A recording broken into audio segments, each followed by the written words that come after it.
And inshallah, we'll do this in 4 stages. First of all, we'll say a few words about this great prophet, Nabi Sulayman.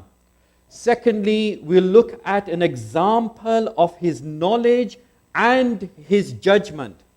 Thirdly, we will see what is the Islamic perspective when it comes to gaining knowledge. And then finally, we will look at some strategies as to how parents can improve the madrasa learning of their children. And inshallah, we'll start this whole discussion with a loud salawat ala Muhammad wa ali Muhammad.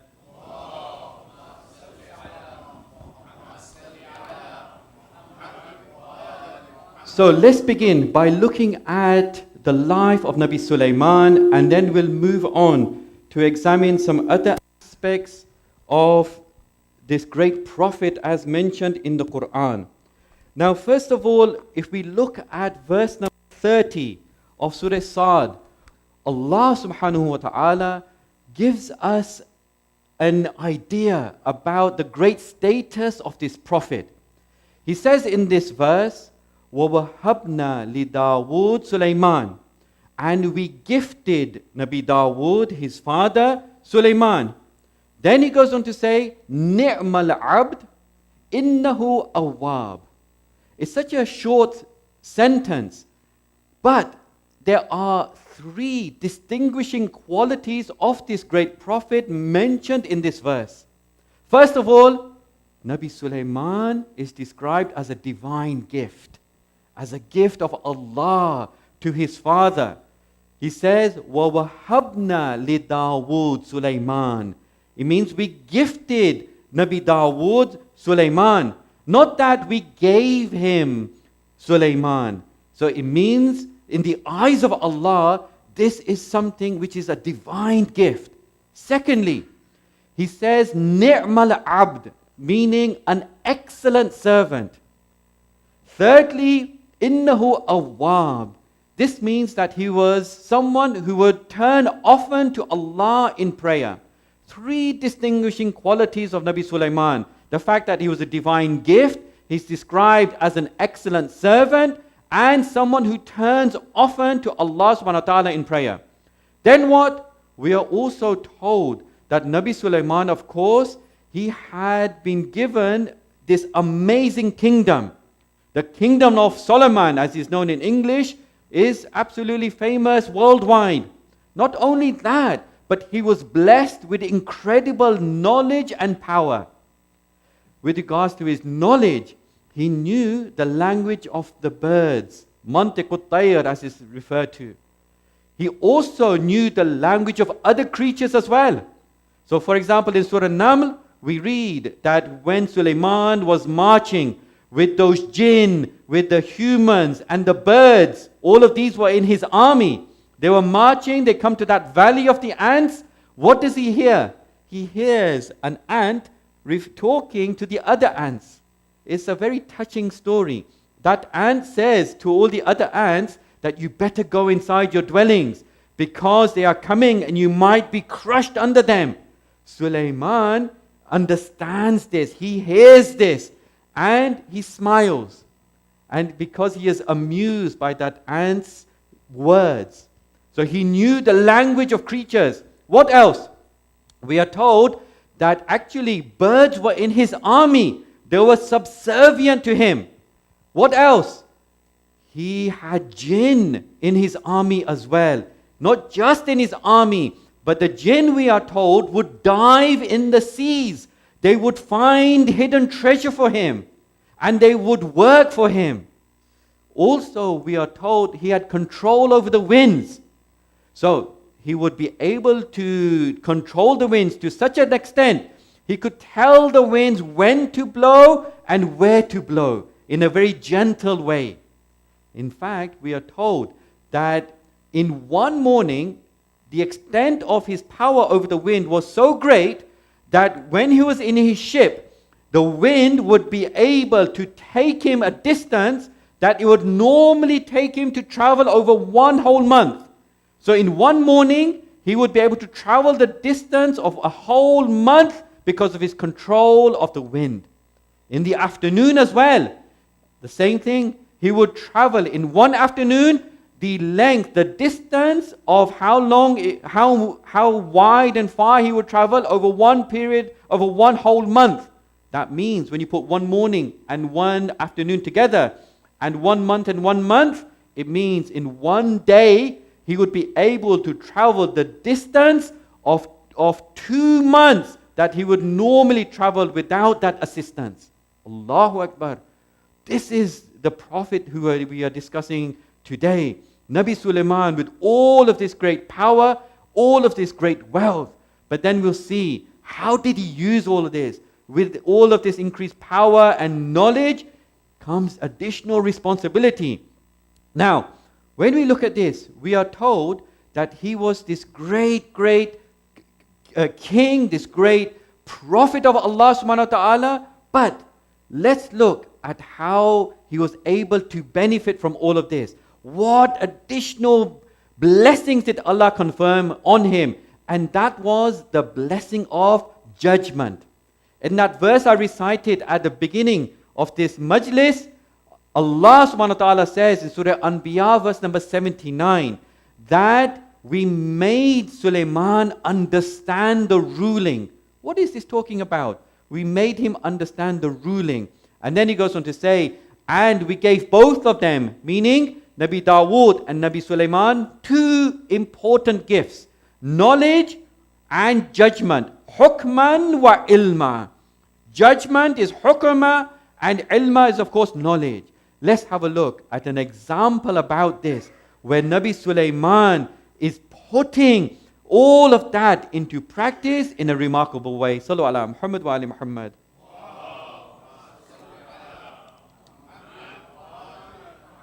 The story, as mentioned in the Quran and in traditions, is as follows. We get some details from the Quran, some from traditions. There was a farmer. He comes to Nabi Dawood and he's complaining that some sheep that belonged to some shepherds came overnight and they entered his vineyard. When they entered his vineyard, they destroyed the grapes that he was growing.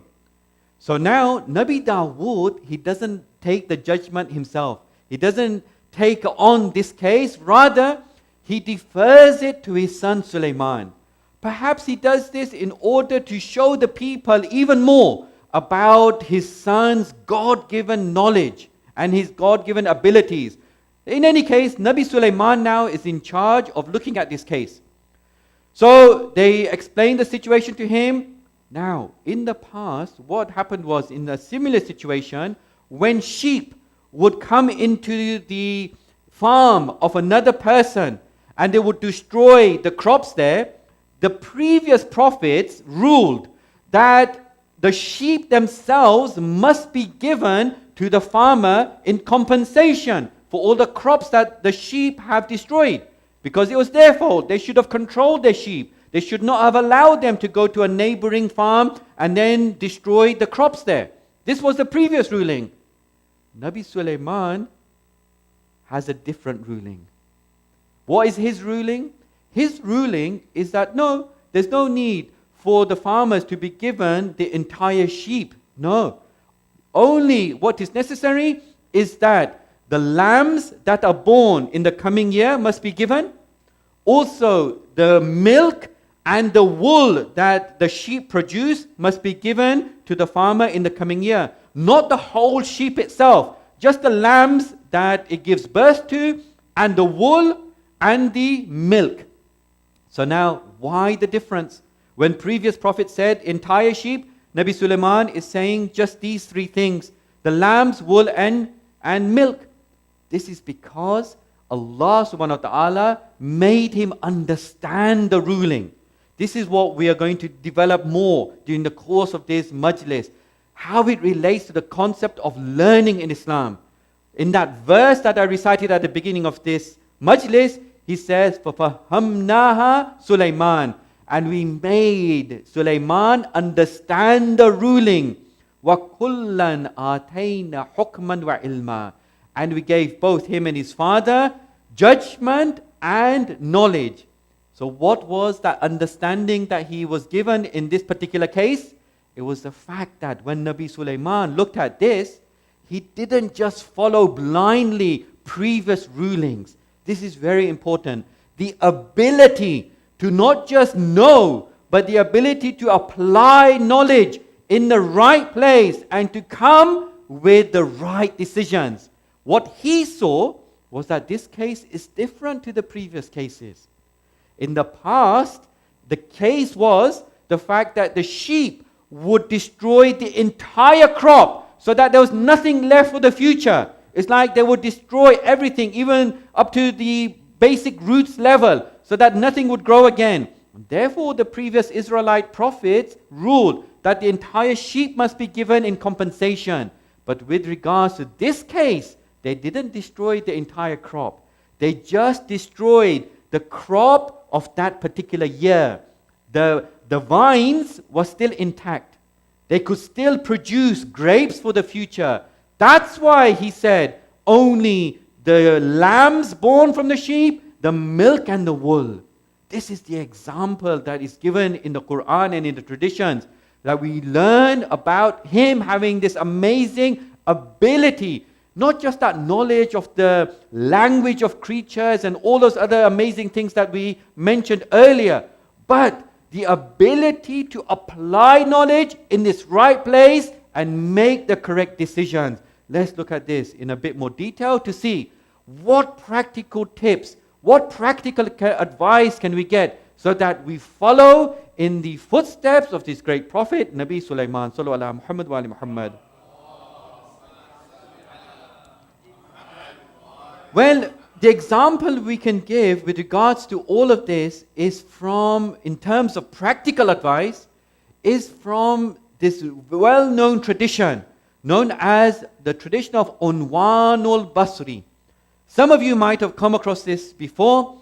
If you are interested, it has been translated into English in a very beautiful way. It's part of a book called Liberated Soul, and it is published by ICAS Press. It's found there, but it is a very famous tradition. It's lengthy, but the part that we will look at is what our sixth Holy Imam, Imam Jafar al-Sadiq, salawatullah wa salamu alayhi, says to the narrator, his name is Unwan al-Basri, about seeking knowledge. So the background behind this tradition is as follows. This narrator called Unwan al-Basri, when he's reporting this, he's 94 years of age. Now that in itself is a massive lesson for us, that we must seek knowledge from the cradle to the grave. So the context is like this. He wanted to learn from the sixth Holy Imam. Initially, Imam Jafar al-Sadiq alayhi salam does not accept him as a student. But this Unwan al-Basri, he persists. Eventually, Imam accepts. Then the Imam, he starts giving him these gems of advice. Now, before I mention this advice, let me just tell you how important this tradition is. I remember when I was in Qom, there's a famous madrasa called Madrasa Faydiyya. Some of you might have been there or might have heard about it. It is in Qom. It is that famous madrasa where great scholars learned, like Imam Khomeini, Shaheed Mutahari. And this tradition is inscribed on one of the walls there. I remember seeing it all the times. It's one of those traditions that when you hear about it, you read it, it really makes the hairs of the back of your neck stand up. It's a very moving, important tradition full of wisdom and guidance. In fact, we are told that the great Mirza Ali Qazi Tabatabai, the teacher of Allama Muhammad Hussain Tabatabai in Irfan, in mysticism, in akhlaq and ethics, he would not accept any student unless that student expressed their commitment to this tradition. He would tell them, if you want to learn from me, you must write this tradition down. You must keep it in your pocket. You must act upon it, and you must read it at least once or twice a day. In fact, you will not find hardly any book on irfan or akhlaq that doesn't talk about this tradition in some way or the other. The tradition of Unwan al-Basri. Now, what does the Imam tell him?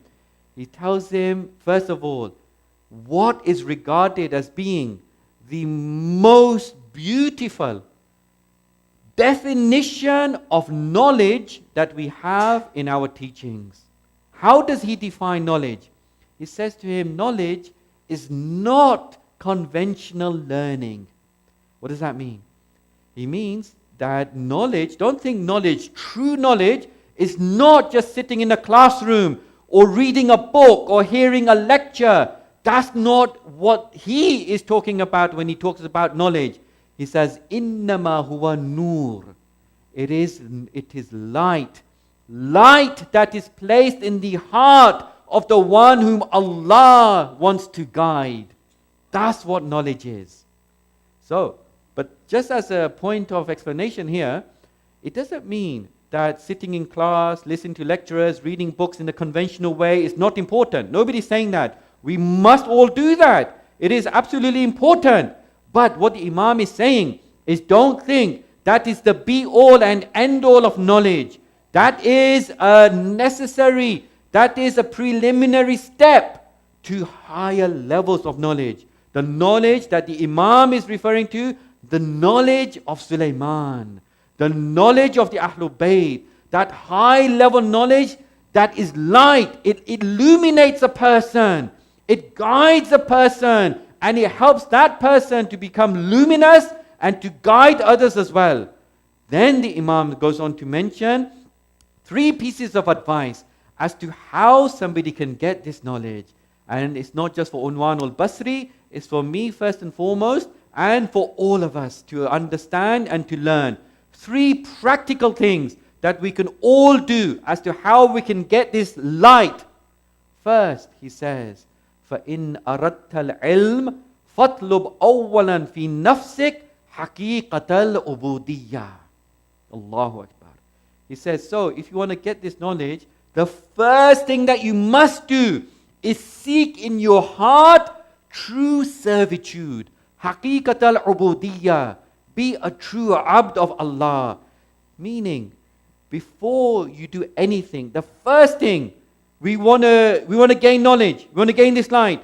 Seek in your heart true servitude.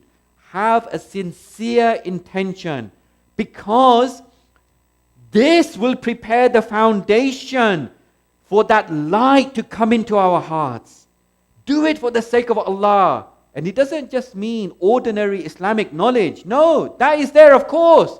But whatever we are studying, it could be so-called secular knowledge. It could be engineering, it could be medicine, it could be English, it could be geography, whatever it is. Doesn't matter. The point is, seek it with a pure, sincere intention for the sake of Allah.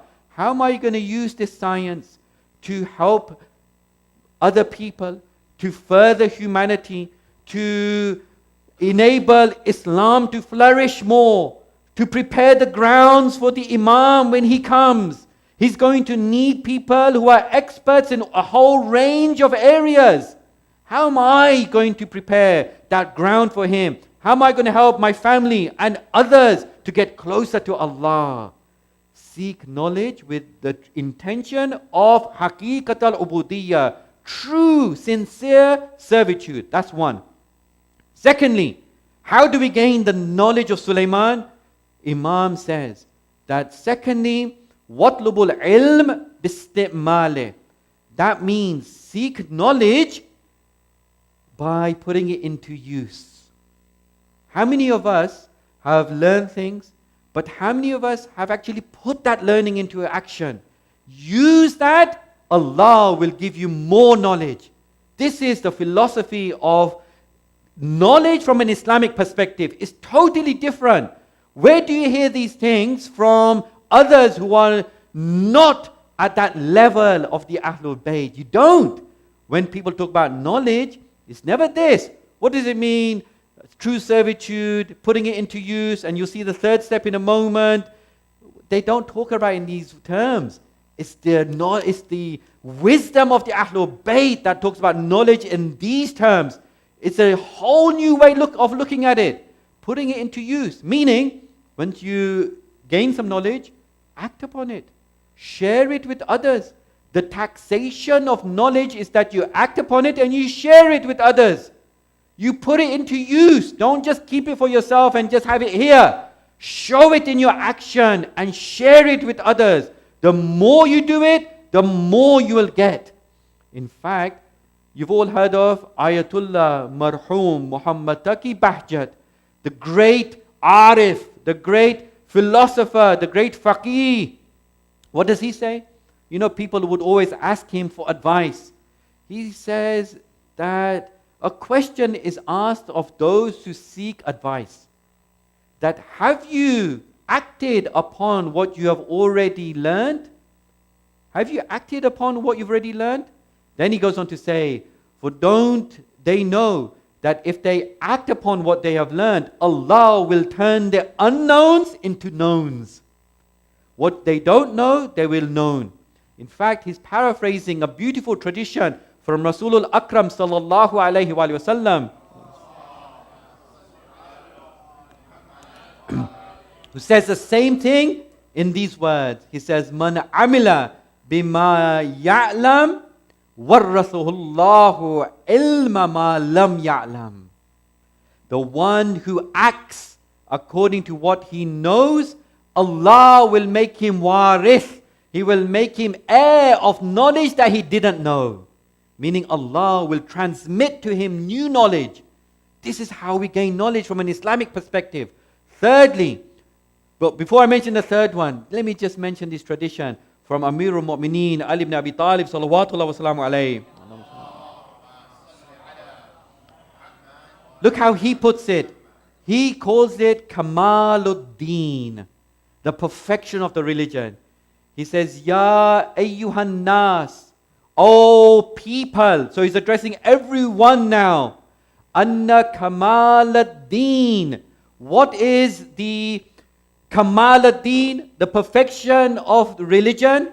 He says, Talabul ilm wal amalu bih. That's it. It's only two things, my brothers and sisters. Perfection of the religion is talabul ilm, seeking knowledge, wal amalu bih, and acting upon it. Anyone asks you, what is Kamaluddin? Perhaps everyone might give a different answer. But that's it. That is it in a nutshell. Seek knowledge, act upon it.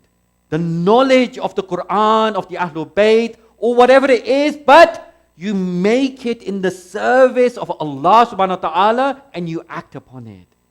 Third thing that Imam Jafar Sadiq tells Unwan al-Basri, in order to gain this light, is that wastafhimillah yufhimk. He says, and seek understanding from Allah. For if you do this, He will make you understand.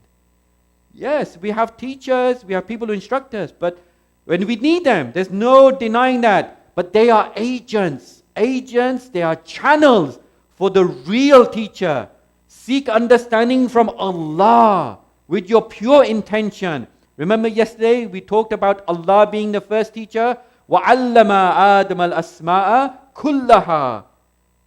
That He taught Adam all the names. He's the first teacher and the ultimate teacher. وَاتَّقُوا اللَّهَ وَيُعَلِّمُكُمُ اللَّهُ. He tells us in the Quran, have taqwa and Allah will teach you. This is an amazing way of looking at knowledge from an Islamic perspective. Taqwa, normally people will say, what's taqwa got to do with attaining knowledge? But from the teachings of the Quran and Ahlul Bayt, have taqwa, Allah will teach you. This is how we gain that knowledge, that deep knowledge and understanding that leads to proper decision making that Nabi Sulayman had. This is the perspective from the Islamic opinion, the Islamic viewpoint. Seek understanding from Allah. He will make you understand, for He is the real and the ultimate teacher for us all. Sallu ala Muhammad wa ali Muhammad. Muhammad wa ali Muhammad. So these were some things that we can do in order to gain this great, deep knowledge. Now, I said that I will mention a few words about how we can improve the madrasa learning of our children. Now what I've done is I've looked at some modern day research that has been done with regards to how parents can improve how parents can improve the learning of their children in so-called regular schools, in state schools, in secular schools, right? So what I did was I took that, it's from different studies, and I've adapted it to suit the needs of the madrasa learning of our children. How can we as parents improve their learning in the madrasa? And what I'll do is I'll quote some of the studies here, and let's inshallah take away some of these practical things that are there. A fundamental point here is that, before I mention these 5 strategies, is the fact that whatever we do, we must make sure that it is at that standard, if not higher, of what we are doing for our children in their regular learning at school. What I mean by that is, if we don't deal with our children, if we don't have strategies that we use for their madrasa learning, but we do for their regular learning, there will be a dichotomy between the 2 systems of learning. And one will always be seen as the important one, meaning the regular secular state school one, and the other one will be seen as less important, both by the parents and by the children as well. The children will sense this dichotomy, that actually what my parents are doing for my everyday Monday to Friday school learning is nothing like what they do for my madrasa learning. That is all important. This is not important. There's always going to be a gap. We are not going to be able to improve their madrasa learning. That is the underlying fundamental principle. Now, 5 strategies that is presented in various studies. Like I said, I've adapted it to suit the madrasa learning for our children. The first one, have high ambitions for our children in madrasa. Sometimes our ambition is so low that how do we ever expect them to learn at a high level? Our expectations are not high. Look at this, what researchers found. I'll quote what they say in their studies. If you show your child that you believe in their potential and tell them that you know they can succeed, it can help your child build confidence, set higher expectations for themselves, and they can achieve better results. So we do that for regular school. Why don't we do it for madrasa? Let your child know that it's important, that you think it's important that they do well in madrasa. You know, children have these sort of like invisible antennas, right? They pick up vibes. They pick up messages. If we're not giving importance to their madrasa learning, they will pick that up and it'll have an impact on them. Ensure there are clear objectives stated and strive to achieve those objectives. And I'm so happy to hear, alhamdulillah, that this community has adopted the MCE Tarbiyah curriculum, because these type of things are very well laid out. Secondly, help your child to enjoy madrasa. Again, we try to do that for regular schooling. What about madrasa? So another group of researchers found the following, quote, children develop their attitudes and beliefs in their abilities from their parents. They develop their attitudes and beliefs from their parents. So, be positive about madrasa. Sometimes, we know, madrasas are not perfect. They have issues. It's usually run by volunteers. They're trying their best. There are issues. But we as parents should not mention those negative points in front of our children. Or there's a teacher. Okay, that teacher wasn't the best on that particular day, or whatever the issue is. What happens sometimes? The parents do riba of that teacher in front of their children. First of all, it's haram. Secondly, what sort of image, what messages is this giving to the child? The child will never respect that system, that teacher, that madrasa. So in front of the children, we should not talk negatively about the madrasa. We know the issues. What's there? Let's try and sort them out in a mature adult way. Also, encourage your child to learn from their mistakes. If they make mistakes in madrasa, let's not be too strict on them. Let's not be too harsh on them. Remember, Ar-Rahman allama al-Quran. First comes Rahmah, then comes teaching, as we mentioned last night. Praise your child for their effort and progress. Sometimes we don't praise them enough. Let's do that. Number 3, talk with your child about their madrasa learning. The study shows, quote, children who talk openly with their parents about their day have better educational outcomes. Sometimes parents don't talk to their children. Talk to them about what they did in madrasa. Another group says, other activities like discussing books, films, or television programs, or eating meals together around the table are also associated with better student reading performance. Just talking to them generally about other things and sharing the time together has an impact on their learning. So talk to them about what's happening in the madrasa, perhaps what happened in the breaks, perhaps what wasn't so good today. Don't just start off by asking them hard questions. I don't know, today, which of the history syllabus objectives did you achieve? That's not going to do anything. Ask them, what was fun today? What wasn't so great today? What was something new that you learned today? If you take ideas from their homework and discuss with them. Ask your children's teachers to give you a list of every few weeks of what they are covering. Teachers should also set activities that parents can engage with their children. So teachers also have a responsibility here to set such activities. And alhamdulillah, the MCE Tarbiyah books have this thing called Test Yourself, which is very, very important. Fourthly, read with your children. Research has showed parents that read out loud regularly with their children help them to do better. Read out and read to your children. Perhaps stories of the Anbiya, like we've been discussing, the Quran, du'as, other things from the Tarbiyah curriculum. This has an impact. And finally, get involved with your child's madrasa. It's a partnership. It's not us and them, but it's all of us together. Get involved. Volunteer. I mentioned about volunteering to be a teacher, but working behind the scenes. Some researchers found the following in their study. When schools, families, and community groups work together to support learning, children tend to do better. So, talk with your child's teacher about their work and learning goals. Meet with the principal. Ask him to share some things with you about your child's progress and the curriculum and the activities that they're doing. Talk with other parents. Make sure they arrive to madrasa on time. We ensure punctuality in regular school, but what about arriving at madrasa on a regular basis?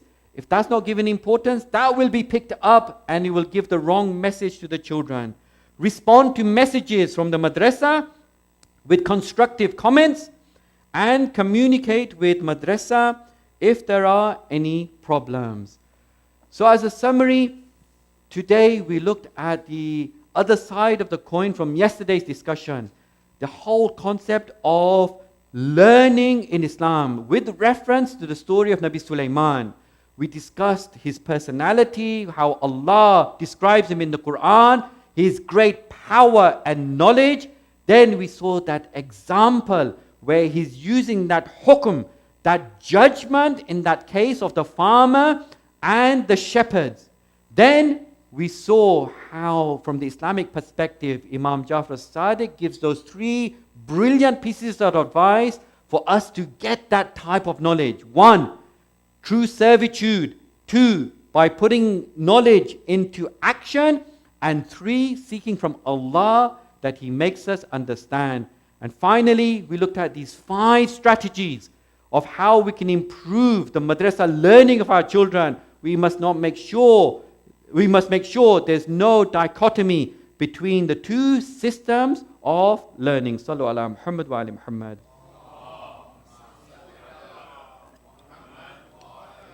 Sallallahu alayka ya Aba Abdullah. Sallallahu alayka ya ibna Rasulillah. Sallallahu alayka wa ala al-arwah allati hallat bi fina'ik. Alayka minni salamullahi abada ma baqitu wa baqiya al-laylu wan-nahar.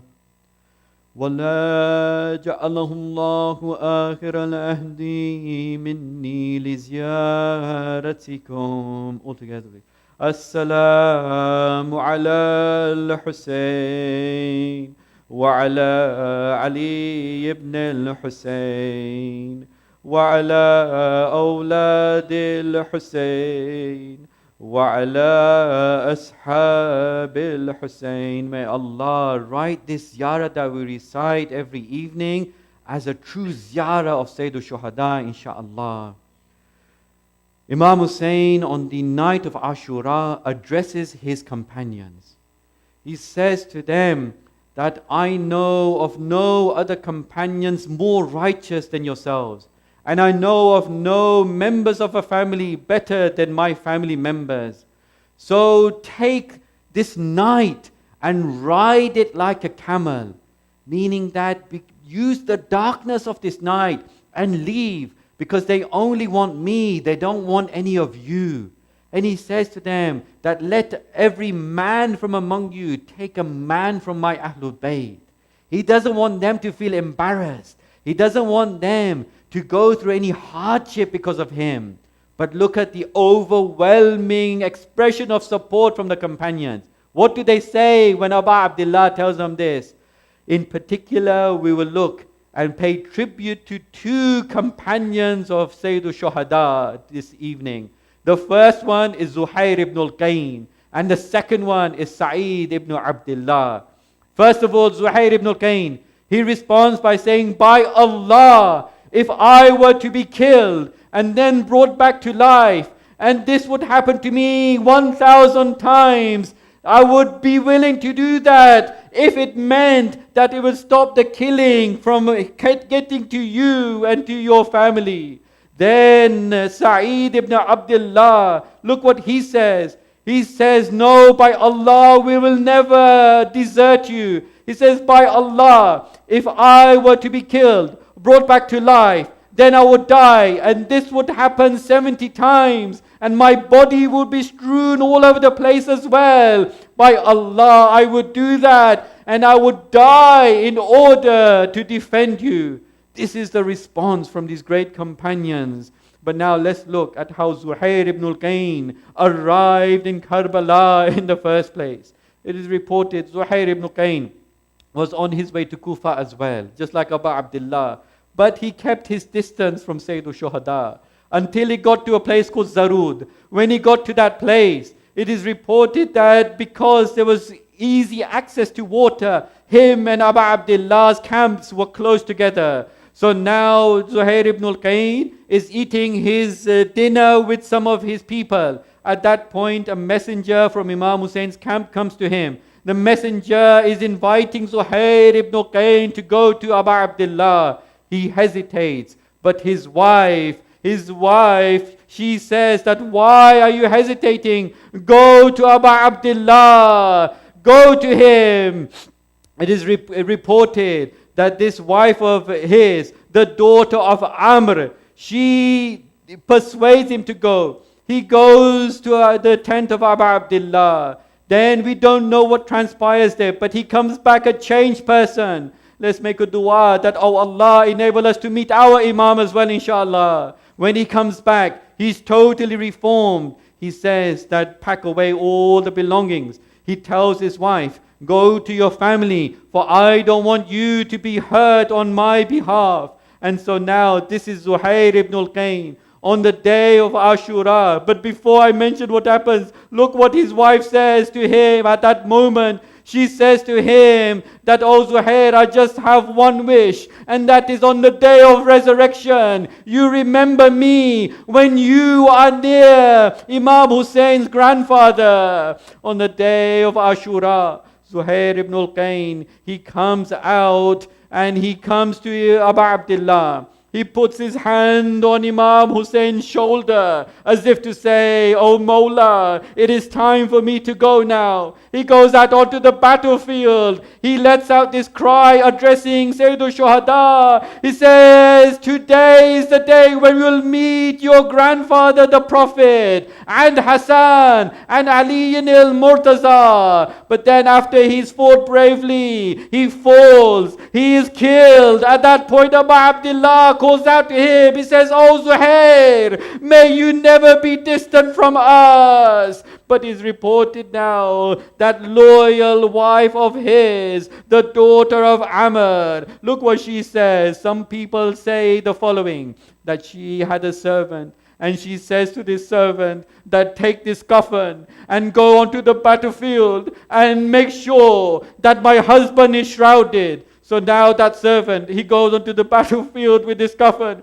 But when he gets to the battlefield, my brothers and sisters, what does he see? He sees the body of Sayyidul Shuhada, which is lying there having been crushed under the hooves of the horses without any coffin. He sees the trampled body of Qasim without any coffin.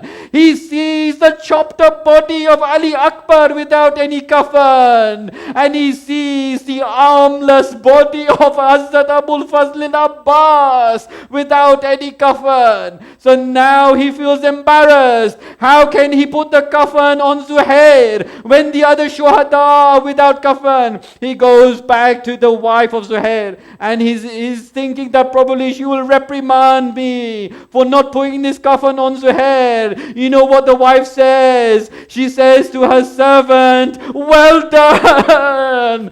Perhaps she is congratulating him because then she wouldn't be embarrassed in front of Lady Fatimatul Zahra on the day of judgment. She would be able to say to her that, "Oh Fatima Zahra, just like your son was left on the battlefield without coffin, so too my husband was left without a coffin." But now, as for Sa'id ibn Abdullah, look at this loyal, brave soldier of Abu Abdullah. It is reported that when Imam Hussein stood up for his prayers on the Zuhr of Ashura, Sa'id ibn Abdullah and some others, they stand in front of Sayyidul Shuhada to act as human shields so that the arrows don't strike Mawla. But then it is reported that actually when they saw what happened to him, my brothers and sisters, just imagine how painful it would be if one of you was struck by an arrow. If that arrow penetrated your flesh, how much pain you would be in. You know what they found when they saw Sa'id's body? They found 70 arrows planted in him. And they saw that his whole body was covered with wounds from spears and swords. Now the wounds overcome him. He is weak. He now falls. He's in his final moments. My brothers and sisters, I will leave you with this last line. You know what he says in his final moments? Even though he acted as this human shield for Abu Abdullah, he says, "Oh Hussein, have I fulfilled my obligations?" Imam Hussein replies, "Yes, and you will reach paradise before me." Allah la'natullah al-qawmi zalimin. وَسَيَعْلَمُ الَّذِينَ ظَلَمُوا أَيَّ مُنْقَلِبٍ يَنْقَلِبُونَ. Oh Allah, we ask you by the right of Imam Hussein to protect our Imam and to hasten his appearance. Oh Allah, we ask you by the right of Imam Hussein to enable us to have this deep understanding and to make correct decisions. Oh Allah, enable us to gain that light that our Imams have spoken about. Oh Allah, enable us to act according to what we know. Oh Allah, bless the madrasa system here and the madaris all around the world. Oh Allah, there are many people facing difficulty around the world, including those in the Carolinas. Bring them all relief. Oh Allah, forgive us and our forefathers for our sins. And oh Allah, enable us always to live and die with the wilayah of the Ahlul Bayt alayhimus salam. Matam Hussein.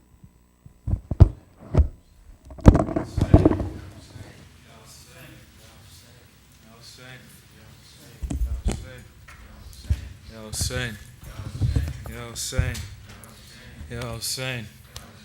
Mu'mino karlo buka matam shabir hai Zainab dilgir Mu'mino karlo buka matam shabir hai Zainab